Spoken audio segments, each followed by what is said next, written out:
시간 우리에게 주시는 하나님의 말씀은 요한복음 5장 1절부터 9절 말씀입니다. 신약 148쪽입니다. 요한복음 5장 1절부터 9절 말씀입니다. 신약 148쪽입니다. 요한복음 5장 1절부터 9절 말씀을 제가 읽겠습니다. 그 후에 유대인의 명절이 되어 예수께서 예루살렘에 올라가시니라.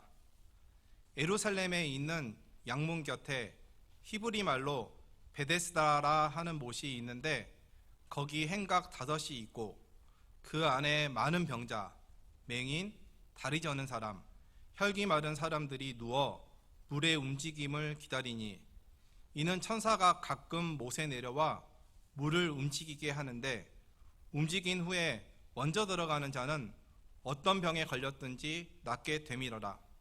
거기 38회 된 병자가 있더라. 예수께서 그 누운 것을 보시고 병이 벌써 오래된 줄 아시고 이르시되 내가 낫고자 하느냐? 병자가 대답하되 주여, 물이 움직일 때에 나를 못에 넣어주는 사람이 없어 내가 가는 동안에 다른 사람이 먼저 내려가나이다. 예수께서 이르시되 일어나 내 자리를 들고 걸어가라 하시니 그 사람이 곧 나아서 자리를 들고 걸어가니라. 이날은 안식일이니. 아멘. 주일 예배에 나오신 모든 성도님들에게 우리 주 예수 그리스도의 은혜와 평강이 함께 하시기를 바랍니다. 오늘 말씀은 어느 못에 대한 이야기입니다. 이스라엘에는 베데스다라는 못이 있습니다. 이 못의 명칭은 성경 사본의 다양한 도법 때문에 뜻이 여러 가지로 추측되고는 있지만 히브리어 벳헤스다로 주로 이해되고 있습니다. 뜻은 자비의 집, 은혜의 집입니다. 집을 의미하는 벳과 자비를 뜻하는 헤세드의 합성어입니다. 따라서 베데스다를 자비의 집, 은혜의 집으로 인식하면 좋겠습니다. 유대인의 명절이 되어 예수님께서 예루살렘에 올라오셨습니다. 예루살렘에 있는 양문 곁에 베데스다라 하는 못이 있는데 거기에는 행각 5개가 있습니다. 그리고 그 안에는 많은 병자, 시각장애인, 다리 저는 사람, 혈기 마른 사람들이 누워 있습니다. 밖에 누워 있는 것으로 봐서 겨울은 아닌 것 같습니다. 먼저 오늘 말씀을 이해하기 위해서 이 못이 생기게 된 역사적인 배경을 살펴볼 필요가 있습니다. 베데스다 못은 주전 200년 전에 마카비 시대에 축조된 것으로 알려져 있습니다. 처음에는 희생 제물이 통과하는 양문 곁에 있어서 이 못에서 희생했을 양들을 씻었습니다. 그 후 이스라엘이 그리스의 지배를 받으면서 그리스의 영향을 많이 받게 되는데 아스클레피오스라는 의학신을 숭배하면서 신전이 베데스다 못 주변에 세워지게 되고 그 중심으로 클리닉이 세워집니다. 그 후 건축을 많이 했던 예수님을 죽이고자 했던 헤롯 왕이 성전을 개축하면서 베데스다 못도 로마의 공중 목욕탕처럼 화려하게 만들어지게 되었습니다. 이렇게 해서 베데스다는 몸을 씻기 위한 환자들이 모여들게 되고 치료하는 곳이 되었습니다. 그런데 오늘 본문 말씀에 적힌 전설에 따르면 이 못에서 병자들이 치료를 받으려면 2가지 조건이 있습니다. 4절 말씀을 우리 함께 읽겠습니다. 4절입니다. 이는 천사가 가끔 못에 내려와 물을 움직이게 하는데 움직인 후에 먼저 들어가는 자는 어떤 병에 걸렸든지 낫게 되밀어라. 첫 번째 조건은 천사가 가끔 못에 내려와서 물을 움직이게 하는데 움직일 때 들어가야 한다라는 조건입니다. 현재 이스라엘에 발굴된 베데스다 못에 가면 두 저수지 사이의 벽 아래쪽에 물이 흐를 수 있도록 한 통로를 발견할 수가 있습니다. 높은 곳에 위치한 북쪽 저수지로부터 물이 남쪽 저수지로 흐르도록 고안한 것입니다. 그래서 저명한 신학자인 예레미야스는 이 장치를 가끔 천사가 물을 움직이게 하는 현상으로 보았습니다. 북쪽 저수지에 일정한 양의 물이 찰 때마다 병자들이 대기하고 있던 남쪽의 목욕장으로 흘려보냈는데, 이때 물이 갑자기 불어나 온도가 닿은 물이 서로 부딪히면서 자연스럽게 거품이 부글거렸고, 이것을 당시 사람들은 물이 움직이는 것으로 보고 성전 가까이에 있는 거룩한 물로 여기고 신비한 능력이 있는 물로 생각해서 전설로 굳어졌다라는 것입니다. 이 분석이 맞다면 천사를 내려보낸다라는 것은 인간적인 해석입니다. 왜냐하면 일상의 평범한 장소가 모든 병을 치료하는 경우가 성경에 없고 세상 그 어디에서도 찾아볼 수 없기 때문입니다. 사랑하는 여러분, 그런데 왜 이렇게 많은 사람들이 매달렸을까요? 이스라엘 성전 주변이면 하나님의 백성 유대인들이 대부분이었을 텐데 왜 이렇게 말도 안 되는 미신을 병자들이 믿었을까요? 우리는 그 원인을 낫고자 하는 간절함의 측면에서 살펴봐야 합니다. 만약에 여기 있는 저와 여러분 중에 내가 중환병에 걸려서 그 병이 나을 수 있는 곳이 있다는 소문을 들었다면 찾아가지 않을 사람은 아무도 없을 것입니다. 아마 소문난 대체의학을 찾든지 지푸라기 잡는 심정으로 그 어디든지 달려갈 것입니다. 이어서 베데스다 못에서 치료받기 위한 두 번째 조건은 못에 물이 움직인 후에 가장 먼저 들어가는 사람은 어떤 병에 걸렸든지 낫는다라는 것입니다.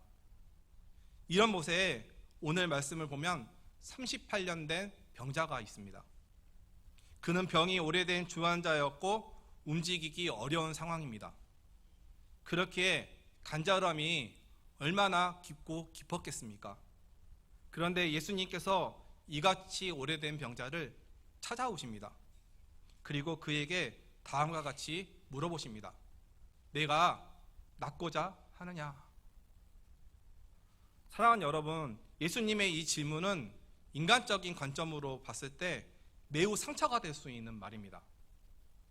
38년이란 긴 시간 동안 병을 앓고 누워있는 사람에게 가장 필요한 말이기도 하지만 대책 없이 난데없이 낫고 싶냐고 물어보면 오히려 가장 아픈 곳을 찌르는 말이 될 수 있기 때문입니다. 예를 들면 일어나지 못하는 사람에게 대책 없이 일어나기를 원하십니까? 라고 물어보십시오. 일어나고 싶지 않은 사람이 세상에 어디 있겠습니까? 그런데 못 일어납니다. 그렇게 그 말이 상처가 될 수 있는 것입니다. 제가 대학 졸업할 무렵부터 서울 먹거리역 근처에 있는 야학에서 수년간 교사를 한 적이 있는데, 그때 몸이 불편한 제자한테서 장애인들이 예수님을 안 믿는 이유, 복음화율이 매우 낮은 이유에 대해서 설명을 들은 적이 있습니다. 장애인들의 관점에서 봤을 때 병과 장애가 치유되는 사건이 성경에 가득 채워져 있는데 그들의 삶에는 그 기적이 일어나지 않기 때문이다라는 것입니다. 장애란 환자에게는 정말 가장 아픈 곳입니다. 하지만 38년 된 병자는 예수님의 권위를 소문을 통해 알았는지 자신의 아픔과 난처한 상황을 예수님께 다음과 같이 고하기 시작합니다. 7절을 제가 읽겠습니다. 주여, 물이 움직일 때 나를 못에 넣어주는 사람이 없어 내가 가는 동안에 다른 사람이 먼저 내려가나이다. 즉, 물이 움직일 때 자신을 못에 넣어줄 사람이 없어서 자신이 그곳에 가는 동안 먼저 내려가기 때문에 낫지 못하고 있다라는 그런 이야기였습니다. 예수님께 내가 낫고자 하냐 물어보셨을 때 주님, 낫고 싶습니다. 제가 믿나이다. 저를 긍휼히 여겨주십시오 라고 하지 않고 그런 믿음의 고백이 아닌 주변 상황에 대한 하소연만 한 것으로 봐선 마음은 털어놨지만 자신의 병을 고쳐줄 분으로 예수님께 전혀 기대하지 않고 있는 것 같습니다. 그런데 아니, 연못이 이름이 자비의 집, 은혜의 집인데 들어놓은 병자를 못에 넣어줄 자비로운 사람이 한 명도 없었다니 이것이 말이나 되는 일입니까? 이것은 마치 병원에 갔는데 의사가 없습니다 라는 말과 비슷한 상황입니다. 가장 있어야 할 것이 현재 없는 것입니다. 사랑하는 여러분, 왜 그렇게 많고 많은 사람 중에 그 중에 단 한 명이라도 자비로운 사람이 있을 법하건만, 은혜를 베풀어 줄 만한 사람이 있을 법하건만, 자비의 집이라고 불리는 곳에 자비가 없었을까요? 단지 환자의 병만 낫기를 바라는 하늘의 자비, 하나님의 자비만을 사람들이 생각한 것입니까? 이곳에 자비가 없었던 이유는 먼저라는 단어 때문입니다. 먼저 들어가는 사람이 낫는다라는 이 모세 규칙 때문에 서로 먼저 낫기 위해서 치열하게 경쟁했기 때문에 자비가 완전히 사라진 것입니다.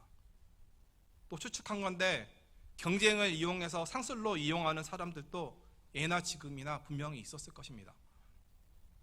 먼저라는 단어는 잘못된 규칙에 사용될 경우 매우 잔인하고 고통스러운 단어가 됩니다. 이 단어가 경쟁적인 상황에서 사용될 때 인간의 자비와 성품까지 말살시킬 수도 있습니다. 여담이지만 제가 1995년도에 군대에 입대해서 논산훈련소에서 4주 동안 기본 군사훈련을 마치고 주특기를 받아서 후반기 교육을 받아야만 했습니다. 동기들은 다 전방으로 저보다 하루 전에 이동했는데, 저와 소수 몇 명만 하루를 훈련소에서 더 보내고 기차를 타고 밤에 남쪽으로 내려갔습니다. 전라남도 장성까지 내려갔습니다. 기차에서 내린 후 버스로 이동해서 운동장을 보니까 운동장 맨 끝에 탱크 한 대가 전시되어 있었습니다. 알고 보니까 전차 탱크를 조정하는 기갑이라는 특기를 받은 것입니다. 군기가 센 곳인데 그곳에 도착하자마자 제가 제일 먼저 들은 말이 무슨 말인지 아십니까? 더블백을 미처 풀기도 전에 무시무시한 교관의 입에서 떨어진 명령입니다. 연병장, 저 운동장 끝에 있는 전차를 향해 뛰어갔다 온다. 선착순 1명. 군대에서 제일 힘든 것이 선착순입니다. 제일 먼저 도착한 1명을 제외하고는 오리걸음부터 시작해서 얼차려 기합을 받습니다. 그리고 거기서 또다시 1명, 선착순 1명, 이것을 여러 번 반복합니다. 온몸은 땀에 흠뻑 젖고 그때는 옆에 있는 다른 사람이 어떤 상황인지 살펴볼 자비가 없습니다. 오직 내가 먼저 도착하기 위한 경쟁만 있을 뿐입니다. 자비의 집이라고 불리는 베데스다 못 주변에는 그 이름 뜻과 걸맞지 않게 자비는 사라지고 오직 먼저 들어간 자라는 선착순의 논리가 그곳의 지배에서 치열한 경쟁만 있었습니다. 이 논리는 비단 2000년 전 예루살렘 시대에 국한된 것이 아니라 이 시대까지 지배하고 있는 가치관이기도 합니다. 아주 오래전에 제가 어릴 적에 유행했던, 여러분도 아실 만한 유명한 광고 카피가 있습니다. 2등은 기억하지 않는다. 오직 1등만 기억할 뿐이다. 그런데 지금까지도 다른 형태로 사회 전반에 걸쳐서 미디어를 통해서 무한 경쟁을 요구하는 선착순 논리는 지금 저와 여러분이 살아가고 있는 이 시대에도 마찬가지로 자비를 말살해가고 있습니다. 요즘 학생들을 보면 자신만이 알고 있는 문제를 다른 친구에게 가르쳐주는 것이 미련한 행동처럼 여긴다라고 합니다. 예전에는 공부 잘하는 친구가 못하는 친구를 챙겨주기도 했습니다. 요즘 어른들은 어떤가요? 주변 사람이 슬픈 일을 당하면 슬픔을 공감하는 듯 하다가 조금이라도 돈 문제가 얽히면 이내 냉정해지고 혹독하게 비판하는 그런 세상입니다. 참으로 비극입니다. 여하튼 베데스다 못에는 자비가 없었습니다. 다들 다른 이들을 위해 베푸는 은혜가 없었습니다. 제가 아동부 아이들부터 청년들까지 성경학교나 수련을 가면 꼭 하는 게임이 있습니다. 게임의 이름이 뭐냐면 당신은 이웃을 사랑하십니까? 라는 게임입니다. 게임 규칙에 따라 앉아있는 상태로 다른 사람의 자리를 차지하기 위해서 빠르게 이동하는 그런 게임입니다. 예를 들면 10명이 게임을 하면 9명이 앉을 수 있는 방석만 깔아놓고 게임을 시작해서 자리에 앉지 못한 한 사람이 술래가 되고 벌칙을 받습니다. 그리고 그 술래가 앉아있는 상태로 원하는 한 사람에게 가서 당신은 이웃을 사랑하십니까? 라고 묻고 그 사람이 예 라고 대답하면 모든 사람이 각자 다른 자리로 앉아있는 상태를 유지하면서 이동해야 하고 아니요 라고 말하면 그러면 어떤 사람을 사랑하십니까? 라고 물어보면 저는 안경 쓴 사람을 사랑합니다 라고 말하면 앉아있는 사람들 중에 안경 쓴 사람만 앉아있는 상태로 움직여서 다른 자리로 신속하게 이동하는 그런 게임입니다. 늦게 가서 자리를 못 잡으면 한 자리가 모자라기 때문에 술래가 되고 벌칙을 받습니다. 그런데 잠깐이고 평평하고 동선도 짧고 깨끗한 공간임에도 앉은 상태로 자리를 옮기는 것이 얼마나 불편한지 모릅니다. 그리고 자리를 바꾸는 상황이 아동부부터 청년들까지 얼마나 치열한지 모릅니다. 술래가 되지 않기 위해서 난리가 납니다. 사랑하는 여러분, 오늘 본문 말씀에 나오는 장면을 한번 머릿속에 상상해 보시기 바랍니다.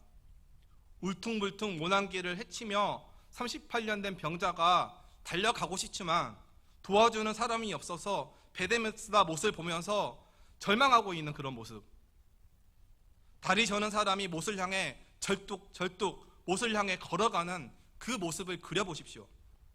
혈액 부족으로 수족이 위축된 환자가 사력을 다해 달려가고 앞이 보이지 않는 시각장애인이 지팡이를 짚고 서둘러 이곳 저곳 부딪히며 온몸이 상한 채 걸어가는 그 모습을 떠올려 보시기 바랍니다. 내가 먼저 낫기 위해서는 다른 사람을 향해 그 어떠한 자비도 존재하지 않는 무정부 상태 같은 혼란만 가득한 이 못의 상황을 상상해 보시기 바랍니다. 이런 곳에 예수님께서 오셔서 38년 된 병자에게 내가 낫기를 원하느냐라고 물어보신 것입니다. 자비가 없는 자비의 집은 병자를 치유하지 못했지만 예수님의 단 한 말씀은 38년 된 병자를 순식간에 깨끗하게 고치십니다. 8절입니다. 일어나 내 자리를 들고 걸어가라. 이에 병자의 변화를 9절에서 이렇게 표현하고 있습니다. 그 사람이 곧 나아서 자리를 들고 걸어가니라. 예수님은 안식일에 이 같은 치유를 통해 안식일의 주인이 자신이고 내 아버지께서 이제까지 일하시니 나도 일한다 라고 말씀하시며 하나님의 아들이심을 나타내셨습니다. 또 그때 맹인의 눈이 밝을 것이며 못 듣는 사람의 귀가 열릴 것이며 그때의 저는 자는 사슴같이 뛸 것이며 말 못하는 자의 혀는 노래하리니 이는 광야에서 물이 솟겠고 사막에서 시내가 흐를 것입니다 라는 이사야서 35장 5절 6절 말씀의 성취로 예수님이 메시아이시고 구원자이심을 나타내셨습니다. 38년 된 병자가 믿음을 고백한 것이 아닌데도 고쳐주시고 이를 알리셨습니다. 사랑하는 여러분, 하나님께서는 자비로우신 하나님이십니다. 신명기 4장 31절을 보면 내 하나님 여호와는 자비로운 하나님이시라 라고 기록되어 있습니다. 또 하나님께서는 자비로운 사람을 찾고 계십니다. 호세아서 6장 6절을 보면 나는 인애를 원하고 제사를 원하지 아니하며 번제보다 하나님을 아는 것을 원하노라 라고 말씀하시고 마태복음 12장 7절 상반전에서 예수님이 다음과 같이 말씀하십니다. 나는 자비를 원하고 제사를 원하지 아니하노라. 하나님께서 선착순 논리로 여기 있는 저와 여러분을 대하셨다면 여기에 하나님께 예배드릴 수 있는 사람이 있을까요? 하나님은 선착순 한 명, 1등을 원하시는 분이 아니라 자비로운 성품으로 우리 모두를 동일하게 사랑하시고 똑같이 으뜸으로 여기시는 자비로우신 하나님이십니다. 그렇기에 하나님의 백성, 하나님의 자녀에게 요구되는 것은 그 하나님의 자비로우심을 본받아 자비를 베풀며 사는 것입니다. 하지만 베데스다에 거하는 하나님의 자녀 이스라엘 백성에게는 이런 자비가 없었습니다. 오늘 이야기는 38년 된 병자의 이야기입니다. 병자라는 단어는 헬라어로 아스데니아라는 단어를 사용합니다. 뜻이 뭐냐면 약함, 연약, 그 다음에 질병, 겁, 소심, 그리고 마음 약함이라는 의미를 가지고 있습니다. 먼저라는 자비가 없는 경쟁의 가치관이 38년 동안 치료하지 못한 병자가 예수님을 만났을 때 비로소 해결함을 받았습니다. 그렇기에 약하고 연약하고 아프고 겁 많고 소심하고 마음 약한 병자를 서로 돌봐야 하는 것이 우리를 향한 하나님의 마음입니다. 예수님이 주목하신 하나님의 눈길이 향한 대상이기 때문입니다. 베데스다 못에서 예수님께서 38년 된 병자를 치유하여 주시며 일어나 걸어가게 하시며 이 세상을 치유하는 것은 경쟁의 논리가 아니라 치유자 되시고 구원이신 하나님을 믿는 것이고, 이 땅에 필요한 것은 자비임을 주님께서 병자를 찾아가 만나주심으로 몸소 말씀하고 계신 것입니다. 단순히 쇼나 이벤트나 기적을 보여주시기 위한 그런 것이 아니라는 것입니다. 예수님께서 38년 된 병자를 고치신 목적은 자비의 집에 자비가 없음을 지적한 것이고, 저와 여러분의 삶에서 우리를 스스로 약하게 만들고 우리를 아프게 만들고 겁나게 만들고 소심하게 하고 우리의 마음을 약하게 하고 질병 들게 하는 모든 것을 해결할 수 있는 것은 사람들에게 소문난 못이 아니라 하나님의 아들이신 예수님이고, 일어나 걷게 한 하나님의 말씀만이 온전한 치유의 능력임을 오늘 본문을 통해 말씀하고 계십니다. 따라서 저와 여러분은 삶에서 심적으로, 육체적으로, 영적으로 병들게 하는 문제들이 있을 때 가장 먼저 치유의 근원이 되신 하나님 앞으로 나아가야 하고, 또 세상에서 믿지 않는 사람들은 경쟁의 논리에 빠져 자비를 잃어가도 예수님을 믿고 따르는 우리는 그 자비를 결코 잃어버려서는 안 되고 자비의 논리로 세상을 살아가야 합니다. 다른 이들에게 은혜를 베푸는 삶을 살아가야 합니다. 교회는 헬라어로 에클레시아라는 단어를 사용합니다. 그 뜻은 택하심을 받은 자들의 무리라는 뜻입니다. 택함을 받은 자라는 것은 내가 무엇을 잘해서가 아니라 전적인 하나님의 은혜, 하나님의 자비하심으로 인한 것입니다. 즉 십자가에서 독생자 예수 그리스도를 비참하게 죽게 하시면서까지 우리의 죄를 대속하게 하신 그 하나님의 자비하심을 통해 오늘 시온찬양대가 고명한 어메이징 그레이스로 말미암아 여기 우리 모두가 그리스도의 제자로 하나님의 백성으로 서 있는 것입니다. 그렇기에 주님의 몸된 교회는 하나님의 자비하심을 입은 사람들의 모임으로서 하나님의 자비하심을 따라 항상 자비가 강같이 흘러넘쳐야 합니다. 세상의 모든 고통으로부터 신음받는 사람, 억눌린 사람, 가난한 자, 병든 자, 냄새나는 사람, 고민하는 사람, 정신적인 고통을 당하는 자, 그 어떤 사람이 오더라도 교회에 지체된 우리는 하나님께서 우리에게 주신 자비가 그들에게 흘러가게 해야 합니다. 수년 전에 어떤 책을 읽다가 책에서 소개된 영화의 내용이 흥미로워서 아주 어렵게 찾아본, 거의 알려지지 않은 하버드 졸업반이라는 영화가 있습니다. 그 내용을 잠깐 이야기하겠습니다. 하버드 장학생으로 졸업을 앞둔 몬티라는 학생이 컴퓨터에 저장해 놓은 졸업 논문이 모두 날아가 버려서 신경쇠약 직전까지 가게 됩니다. 설상가상으로 유일하게 남아있는 원고를 복사한 후 달려가다가 넘어져가지고 도서관 창살 아래로 원고를 빠뜨립니다. 마침 도서관 지하에 안락한 보금자리를 꾸며놓은 노숙자 사이몬이라는 사람 앞에 떨어지게 되고, 이 사이몬은 밥 한 끼를 주면 논문 한 페이지씩을 돌려주겠다라는 기발난 조건을 내세웁니다. 이 거래를 어쩔 수 없이 하게 되는데 그러면서 둘이 정이 듭니다.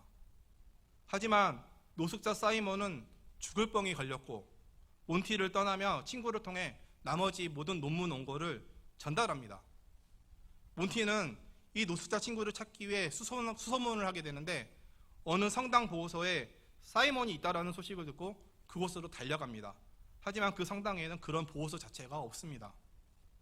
그런데 주인공이 성당으로 달려가는 장면에서 성당 정문에 있는 매우 큰 십자가에 달리신 예수 그리스도의 대형 조각이 클로즈업이 됩니다. 성당 관계자로부터 그 근처 어느 골목에 홈리스들이 모여있다라는 소식을 듣고 또 그곳으로 달려갑니다.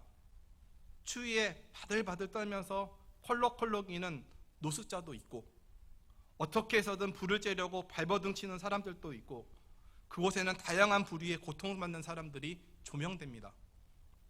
그때 카메라는 다시 성당 정문에 대형 조각상을 향하고 있습니다.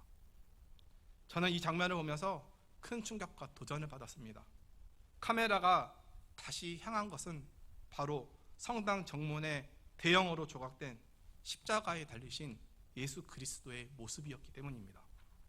마치 그 눈빛이 어디를 향하고 있는지 보라는 그런 의도였습니다. 두 팔 벌려 십자가에 매달리신 예수님의 눈은 성당 안을 향하고 있는 것이 아니라 그 앞에 펼쳐지는 고통받고 있는 이웃들을 향하고 있음이 분명했습니다.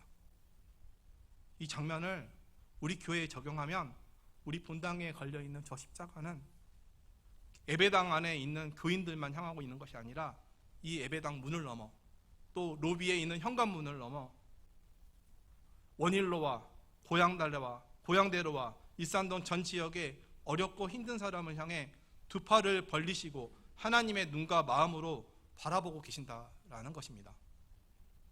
사랑하는 여러분, 입으로만 자비를 외치고 우리의 행동으로 교회 안에 이 자비가 흘러가지 않는다면 여기는 베데스다 못입니다.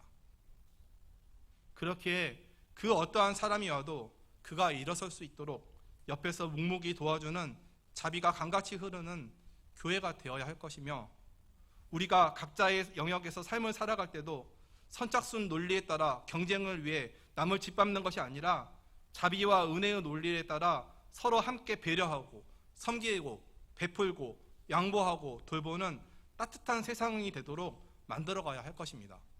무엇보다도 바로 지금 있는 우리부터 서로가 서로를 볼 때 그 자비가 흘러가게 해야 합니다. 사랑하는 여러분, 오늘 말씀은 경쟁을 부인하는 것이 아닙니다.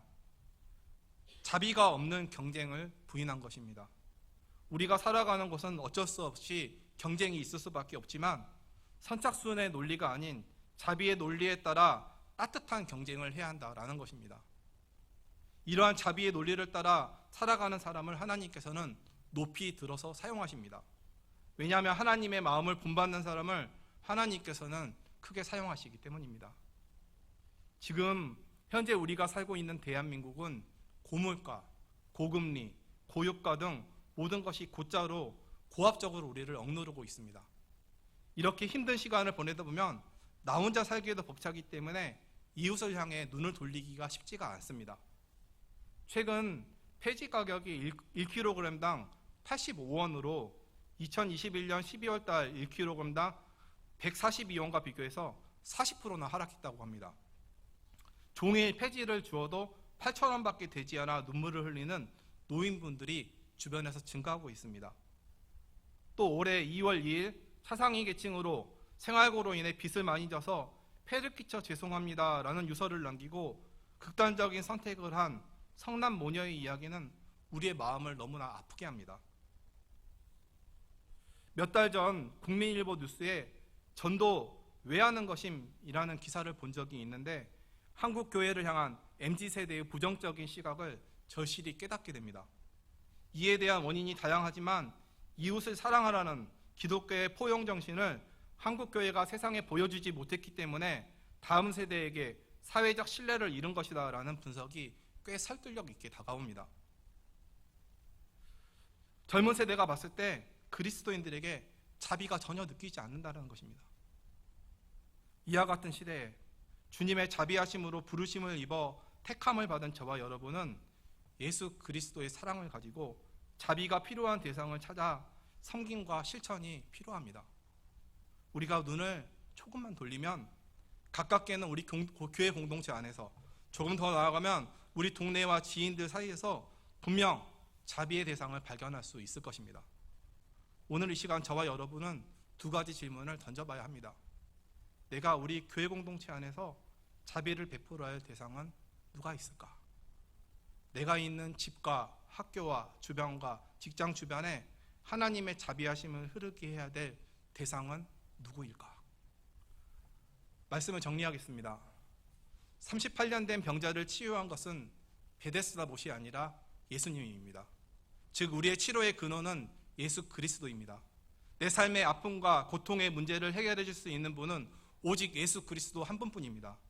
따라서 나를 괴롭게 하는 문제들이 있다면 하나님 앞에 저와 여러분이 가장 먼저 들고 나아갈 때 그것들을 깨끗하게 낫게 해주실 것을 믿습니다. 또 하나님의 부르심의 은혜를 입은 저와 여러분이 하나님의 자비하심을 나타내는 진정한 베데스다가 될 때 우리 교회로 오는 세상에 상처받은 분들이 자비와 은혜를 경험하며 예수 그리스도로 인하여 치유를 경험하게 하실 것입니다.